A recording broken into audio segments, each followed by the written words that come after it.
Hello दोस्तों, मेरा नाम गौरव सेन है और आज हम जानेंगे कि इंटरनेट कैसे चलता है। इसके लिए हम एक एग्जांपल लेंगे जो है व्हाट्सएप में किसी भी फोन से आप किसी और फोन को मैसेज भेज सकते हैं। ये बहुत कॉमन सिचुएशन है। आपके दोस्त शायद इंडिया में है, यूएस में है, पता नहीं कहाँ, लेकिन एक सेकंड के अंदर जब आप कोई मैसेज भेजते हैं व्हाट्सएप में तो उनके पास पहुंच जाता है और आपको ये नोटिफिकेशन भी आता है कि अरे मैसेज पहुंच गया उनके फोन तक। 2 टिक जो दिखते हैं मतलब सामने वाले के मोबाइल फोन पे पहुंच गया है, और अगर वो टिक ब्लू हो जाते हैं तो आपको पता चल जाता है कि सामने वाले ने पढ़ भी लिया मैसेज। ये सब एक सेकंड के अंदर हो जाता है। आपने ये भी देखा होगा व्हाट्सएप में जब कोई टाइप कर रहा है ना, मोबाइल पर टाइप कर रहा है तो आपको दिखता है टाइपिंग। इस स्पीड में जो रिएक्शन आता है व्हाट्सएप से, ये हो कैसे रहा है इंटरनेट के थ्रू, आज हम सीखेंगे। तो बेसिक चीज ये है कि आपके पास एक मोबाइल है, मान लीजिए आपका नाम ए है और सामने वाले का नाम बी है। आपको भेजना है मैसेज। ये मैसेज को आप चिट्ठी की तरह सोच सकते हैं कि कोई एड्रेस अगर आपने दे दिया तो ये चिट्ठी पहुंच जाएगी। जब आप चिट्ठी भेजते हैं किसी को तो 2 तरीके आपके पास मेनली है। एक है आप खुद जाके मैसेज दे दो, चिट्ठी भेज दो उनके घर पे, तो इसमें आपका मेहनत है। आपको सोचना पड़ता है कि कैसे जाऊं, कितना फ्यूल यूज करूं, अगर वो आदमी वहां पे नहीं है तो कल फिर से आना पड़ेगा। ये सारी चीजें आपको संभालनी पड़ेंगी। तो एक है डायरेक्ट मैसेजिंग, ये भी होता है इंटरनेट में, लेकिन दूसरा तरीका जो है जो व्हाट्सएप एक्चुअली यूज करता है वो है इनडायरेक्ट मैसेजिंग। यहाँ पे कोई सेंट्रल सिस्टम होता है जैसे पोस्ट ऑफिस। व्हाट्सएप के टाइम पे होगा, व्हाट्सएप का कोई कंप्यूटर होगा बीच में जो आपका मैसेज लेगा आपसे। उसमें कोई एड्रेस होना चाहिए, एड्रेस आपके लिए फोन नंबर है। अगर ये मैसेज का कंटेंट और एड्रेस आ गया तो वो फॉरवर्ड कर देता है बी को। अब बी को ढूंढने का काम पोस्ट ऑफिस का है। अगर बी घर पे नहीं है तो वापस रीट्राई करने का काम पोस्ट ऑफिस का है। एफिशिएंटली इस बिजनेस को संभालना, यानी कि ज्यादा फ्यूल ना यूज करना, कोई केस हो गया तो फिर क्या हो जाएगा, ये सारी चीजें मैनेज करना व्हाट्सएप का काम हो गया, आपका काम नहीं रहा। तो आप कस्टमर के हिसाब से बहुत आसानी से किसी को भी मैसेज भेज सकते हैं। आपको मेहनत नहीं करनी है। अगर आप डायरेक्ट मैसेजिंग करते तो फिर इन चीजों का आपको ध्यान रखना पड़ता। तो हम डायरेक्ट मैसेजिंग हटा रहे हैं। ज्यादातर इंटरनेट पे मैसेजेस इनडायरेक्ट मैसेजिंग के थ्रू ही जाता है।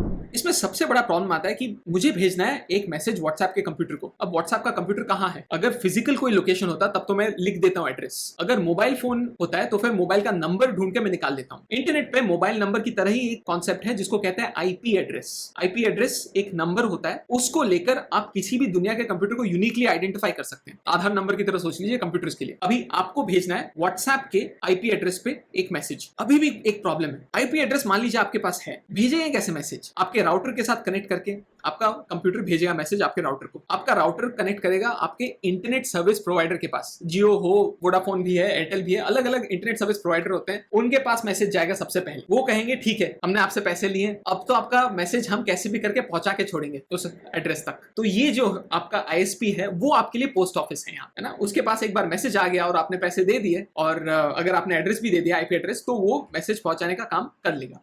आईएसपी के टावर तक या आईएसपी के सर्वर तक अगर पहुंच गया आपका मैसेज, तो अब वो ढूंढ के निकालता है कि व्हाट्सएप का सर्वर कहाँ है। कैसे? वो अपने आसपास के राउटर्स को पूछता है कि अरे तुमने सुना है ये व्हाट्सएप का सर्वर जो आईपी एड्रेस ये है वो कहाँ रहता है? तो वो कहते हैं हाँ बिल्कुल मैंने सुना है। तो शायद 5 लोगों से पूछा, एक ने कहा कि हाँ मैंने सुना है, दूसरे ने भी कहा हाँ मैंने सुना है। तो अब जो आपका आईएसपी है वो पूछता है दोनों सर्वर को कितना टाइम लगता है तुम्हें व्हाट्सएप के सर्वर से बात करने के लिए। पहला वाला बोलता है 100 मिली सेकंड, दूसरा वाला बोलता है 200 मिली सेकंड। तो अभी आपका आईएसपी स्मार्ट चीज ये करता है कि कहता है अरे तुम बड़ी जल्दी से बात कर पाते हो, 100 मिली सेकंड के अंदर तुम बात कर लेते हो, तुम्हारे पास मैं मैसेज भेजता हूँ। 200 मिली सेकंड वाले को रिजेक्ट कर दिया जाता है। इस तरह से एक राउटर से दूसरे राउटर तक, अभी वो राउटर भी आसपास अपने दोस्तों को पूछेगा कि व्हाट्सएप का सर्वर कहाँ है, कितना टाइम लगता है, और सबसे फास्टेस्ट राउटर को भेज दिया है ये मैसेज। इस तरह से पूरा मैसेज व्हाट्सएप के राउटर तक पहुंच जाएगा जो उस कंप्यूटर पे भेज देगा मैसेज। ये एक पार्ट ऑफ मैसेजिंग हो गया। व्हाट्सएप का सर्वर अभी आपका मैसेज पढ़ेगा, चेक करेगा कि आपको परमिशन है भी या नहीं इस पर्सन को भेजने के लिए। हो सकता है ब्लॉक हो गए हो सकता है आप कोई बिजनेस हो जहाँ पे स्पैम रिपोर्ट हो गया हो। ये सब पढ़ने के बाद वो कहेगा ठीक है मैसेज भेजना अलाउड है। आपका मैसेज कहीं पे स्टोर करेगा और फिर आपके दोस्त को वो मैसेज फॉरवर्ड करेगा। सेम तरीके से जिस तरीके से आपने भेजा मैसेज, उसी तरीके से बी को मैसेज फॉरवर्ड करेगा। जब बी को ये मैसेज मिल गया तो वो एक रेस्पॉन्स भेजता है कि हाँ एक्नॉलेजमेंट, मतलब हाँ मेरे पास मैसेज पहुंच गया है। वो वापस आता है इसी राउट से व्हाट्सएप के सर्वर के पास। अब सर्वर को तसल्ली होगी कि हाँ मैसेज तो पहुंच गया बी तक। वो डेटाबेस से एंट्री हटा देता है क्योंकि व्हाट्सएप ज्यादा देर के लिए मैसेज स्टोर नहीं करना चाहता। हो सकता है कि सिक्योरिटी इश्यू हो जाए, कोई आपका मैसेज एक दिन सर्वर में आके सारे मैसेजेस पढ़ ले। और व्हाट्सएप आपको एक नोटिस भी भेजता है कि अरे बी ने पढ़ लिया है। पहली बार जब व्हाट्सएप पर पहुंचा तो व्हाट्सएप ने आपको एक एक्नॉलेजमेंट भेज दिया, कहा कि एक टिक हो गया। दूसरी बार जब बी ने पढ़ लिया तो पूरा सर्कल मार के आपके पास आया और 2 टिक हो गए। अब जब बी पढ़ेगा, जब उसको टाइम मिलेगा, वो मोबाइल खोलेगा, उस चैट पे आएगा तो एक मैसेज जाएगा सर्वर तक कि बी ने मैसेज पढ़ भी लिया है। ये इन्फॉर्मेशन ए के पास भी जाएगा और उनके मोबाइल पे एक ब्लू कलर आ जाएगा, मतलब ये मैसेज बी ने पढ़ लिया है। इसी तरह से सारे नोटिफिकेशंस, वैसे टाइपिंग हो या फिर कुछ भी हो, WhatsApp A to B and B to A भेजता है। तो इस तरह से हम एक मैसेज अपने मोबाइल फोन से किसी और के मोबाइल फोन पे भेज सकते हैं इंटरनेट के थ्रू।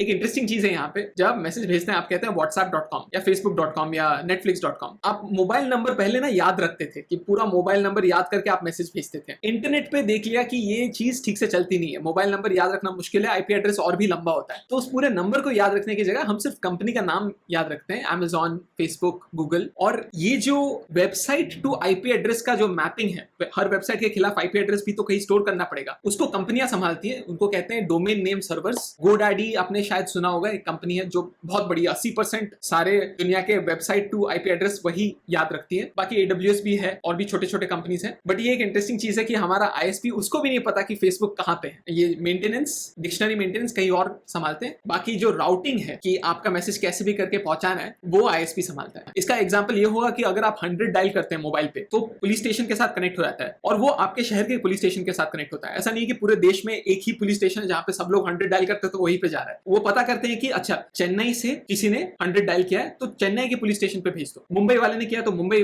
वाले पे भेज दो, कोलकाता ने किया तो कोलकाता पे भेज दो। तो यहाँ पे जो नंबर है वो इंडिया भर में सेम है ना, जैसे whatsapp.com सेम है इंडिया भर में, लेकिन सर्वर मल्टीपल हो सकते हैं। इंडिया में हो सकता है व्हाट्सएप के 3 सर्वर है, रीजन के हिसाब से आपका मैसेज उस सर्वर पे जा रहा है। ठीक है, अब तो हम समझ गए कि व्हाट्सएप के मल्टीपल सर्वर्स हैं, उसका कोई मैपिंग है, काम किसका है, ISP का है। अगर आपको ये वीडियो अच्छा लगा तो लाइक और शेयर कीजिए, और अगर आपको ऐसी वीडियोस देखने हैं तो आप सब्सक्राइब बटन दबाइए, आपको नोटिफिकेशन आ जाएगा, जैसे व्हाट्सएप नोटिफिकेशन भेजता है जब टिक मार्क आ जाता है। ठीक है, बाय।